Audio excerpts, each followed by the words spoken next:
students, today we are to see transfusion fluid or intravenous infusion. Transfusion fluids that are also known as intravenous infusion. The word para, it is a Greek word, combination of para and enteron. Para means beyond.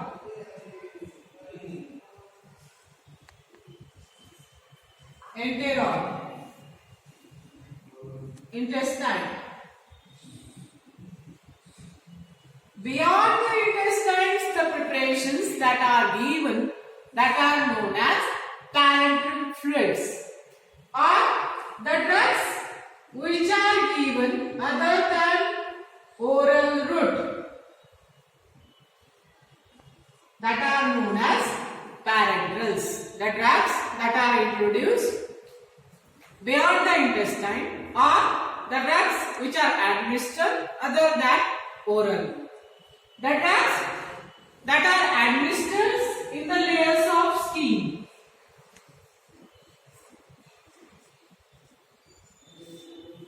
That is in the form of injection, infusion or implants.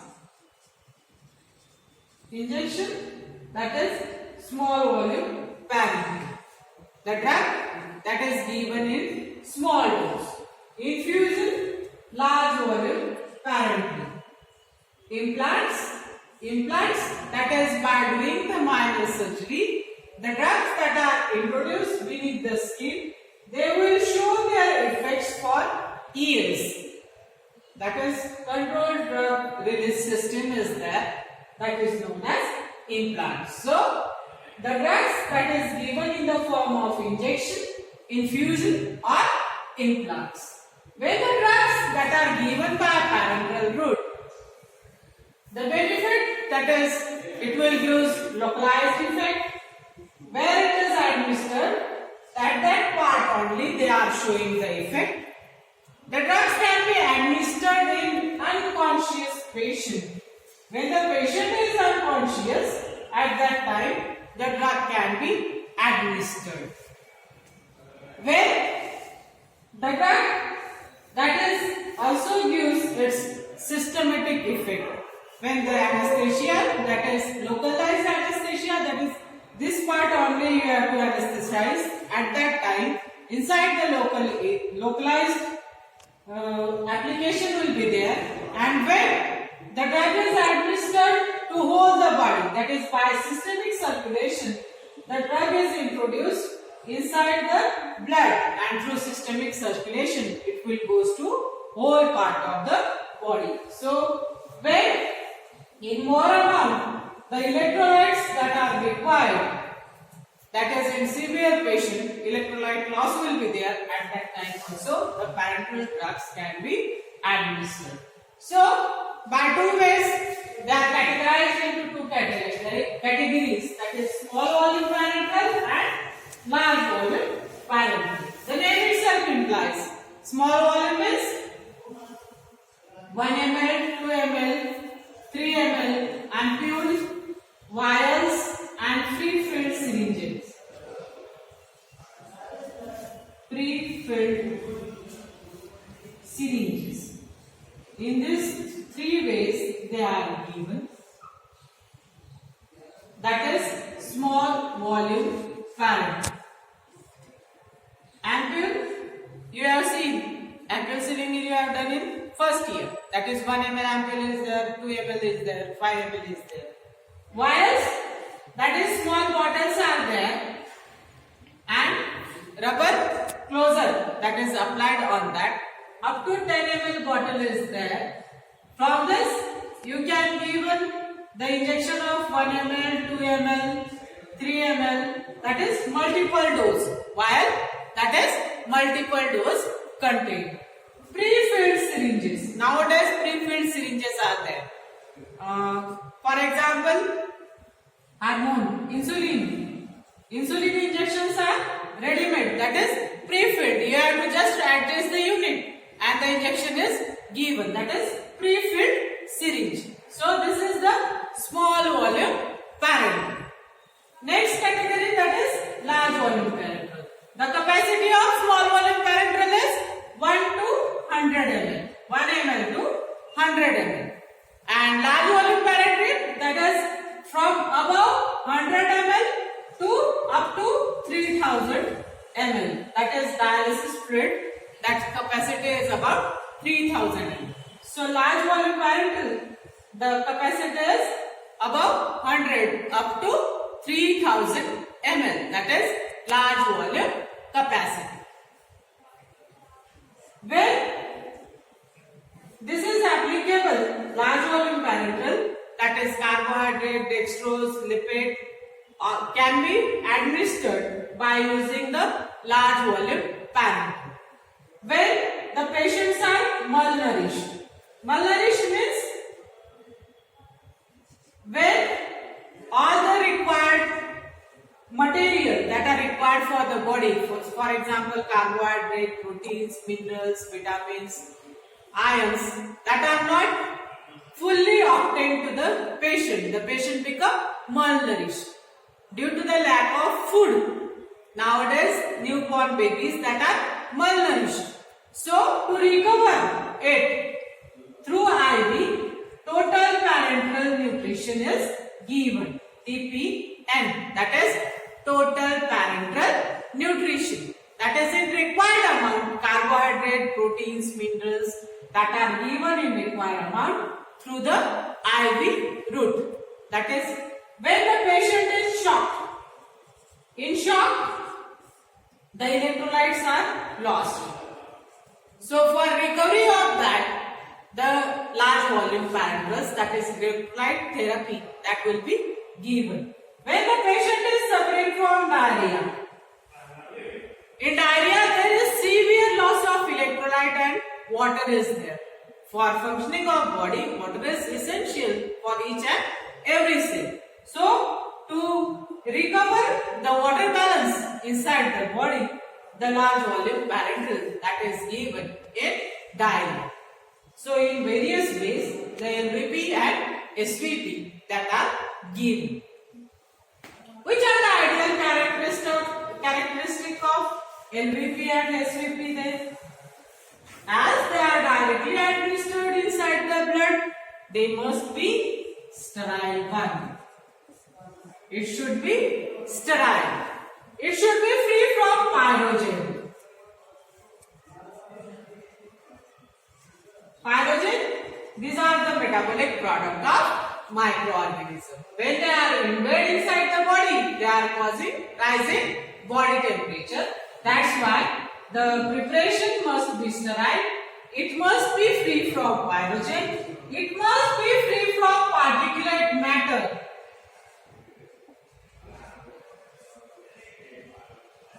The preparation must be transparent. It should not contain a single particle as it is directly goes inside the blood. It should be free from particulate matter. And 4. It must be isotonic with blood plasma. What is isotonicity? What is isotonic solution? The solution that is having same osmotic pressure as that of blood plasma. If the solution is hypertonic or hypotonic, what will happen? If the solution is hypertonic means the solution having more osmotic pressure than the blood plasma. If more is the osmotic pressure, the cell will get rupture. More pressure is there, fluid is flowing with more pressure, so rupture of cell will be there. The cell get ruptured, the RBC get ruptured. If it is hypotonic, hypo means less.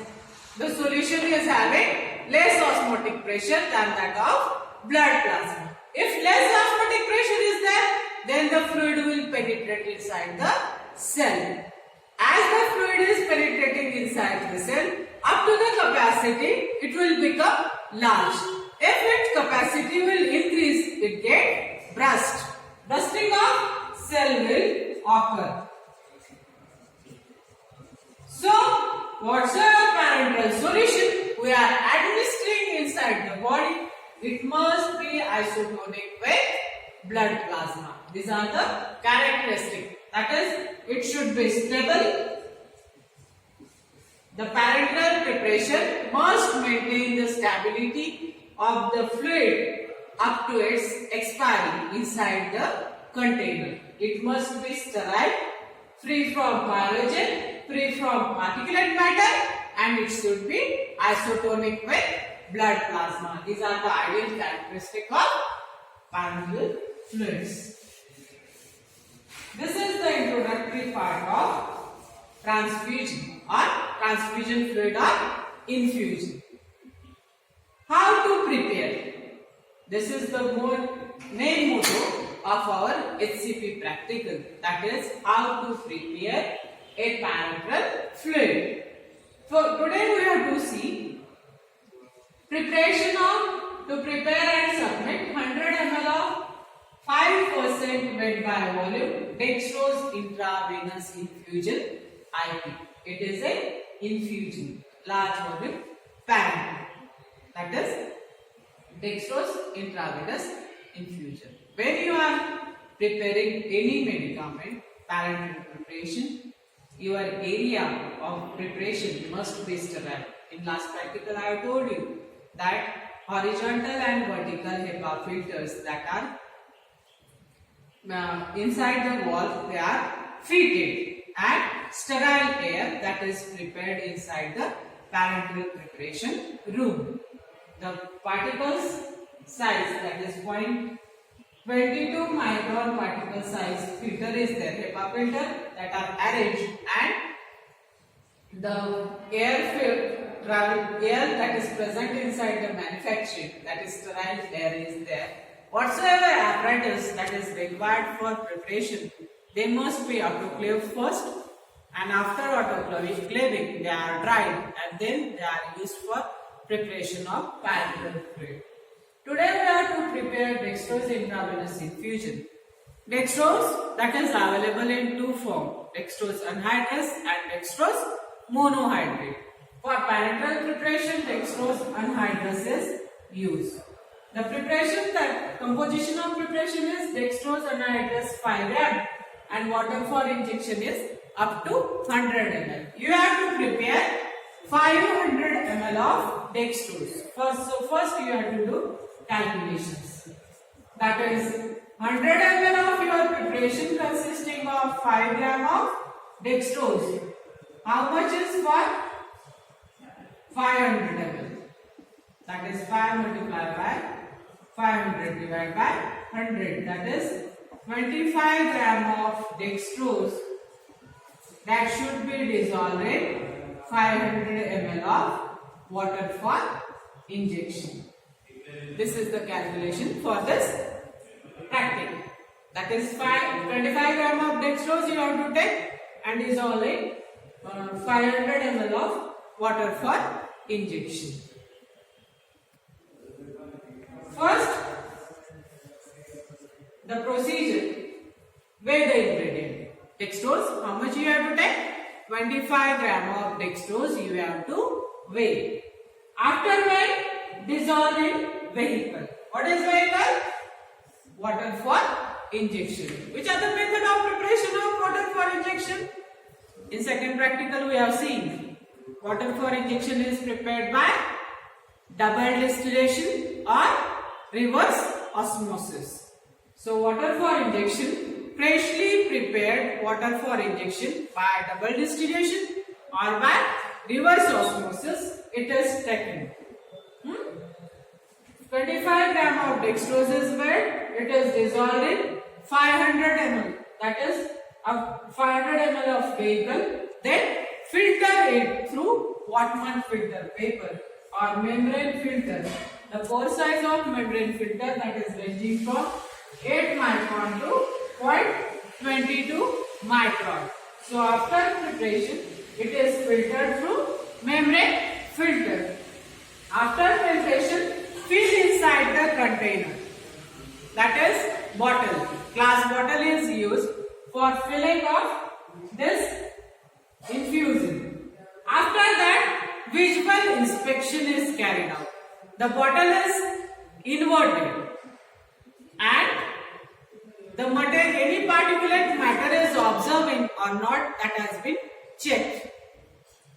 Then sterilization. Sterilization of the preparation that is done inside the autoclave, that is at 121 degrees Celsius at 15 pound pressure for 20 minutes. The principle of autoclave is moist heat sterilization. Steam, it is having more penetration power inside the cell, and by coagulation of cell protein, killing of microorganism will be there. So, after preparation, sterilization that is done inside the autoclave at 121 degrees Celsius at 15 pound pressure for 20 minutes. After sterilization, remove the bottle, inspect it again and then label it. Labeling criteria for the preparation, that is, you have to mention first three categories, that is sterile, pyrogen free and single dose container. These three words that must be come in your label first. That is, your preparation is sterile, it is pyrogen free and it is a single dose container. Then name of the preparation you have to write 5% weight by volume dextrose intravenous infusion IP. Then composition of your preparation, Rx will be written dextrose anhydrous 25 gram and water for injection 500 ml. Then you have to write caution, that is storage condition, store in cool and dry place, keep away from light. Then precaution, that is if any visible particle has been seen, discard it. At the last, you have to write manufactured at name of your college, BCS, IOP, do it. This is the way to prepare the label. In same way, you have to prepare next preparation, that is weigh it, dissolve it and inspect, sterilize and label, that is 0.9% sodium chloride intravenous infusion. You have to weigh 0.9 gram of sodium chloride, dissolve in 100 ml of water, filter it, inspect it, sterilize inside the autoclave, label it and submit it. So today we have seen two practicals, that is preparation of dextrose intravenous infusion and preparation of sodium chloride. This preparation, that is why the dextrose anhydrous is used, that is always asked in your exam. Why dextrose monohydrate it is not used? Dextrose anhydrous, when it is used, it is autoclaved, it will remain as such. But when dextrose monohydrate is taken, due to the caramelization, it will turn somewhat brownish in color. Sugar, when it is heated, it will give some brownish color. So it is called as caramelization. Dextrose is sugar. When dextrose monohydrate is heated, it is get converted into somewhat brownish color. That's why it is not used in parenteral preparation. Dextrose anhydrous it is used. This is about the practice. Thank you. Procedure. Now we will see actual procedure. That first we have to weigh 25 gram of dextrose. The weighed amount of dextrose that is taken inside the beaker, with the help of stirrer, we have to glass rod, we have to dissolve that dextrose inside the water. Now add 25 gram of dextrose and in up to 100 ml of water we have to dissolve it with the help of glass rod. After dissolving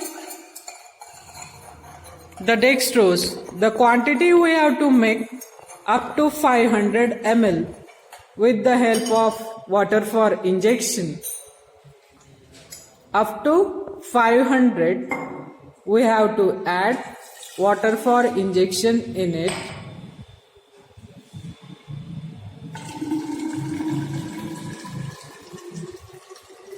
Then the quantity is made up to 500 ml. Then the preparation is filtered through water membrane filter. The filtration that has been done. After filtration,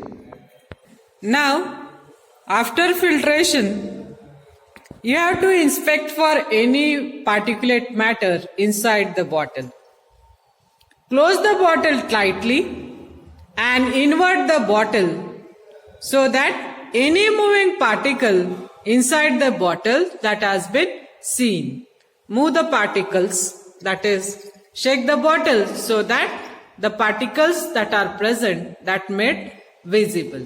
If any particle that has been observed, you have to filter again. Again filtration has been done with the help of membrane filter. For particulate matter observation, you have to see the bottle under light and dark background. You have to observe the particulate matter in the white and dark background. If any particle has not been observed, then keep the bottle inside the autoclave for sterilization at 121 degrees Celsius at 15 pound pressure for 20 minutes. You have to keep the bottle inside the autoclave and close it.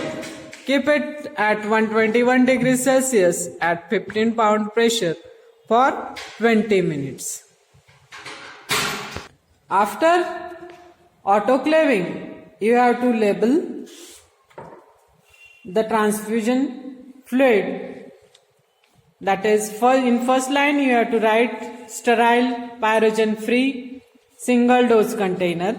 Then composition, you have to write, name of the preparation is 5% weight by volume dextrose intravenous infusion IP. Then dextrose 25 gram, water for injection is up to 500 ml. For IV use only, you have to write that. When you are labeling, at that time not a single flakes that will be observed on your label. By this way, you have to label the container. This is the 5% weight by volume dextrose intravenous infusion IP. In the same way, you have to prepare 0.9% sodium chloride intravenous infusion IP. The preparation that is used as fluid replacement therapy or as a nutrition, as it is consisting of sugar, that is, dextrose is a sugar. It is used for nutrition or fluid replacement therapy. Thank you.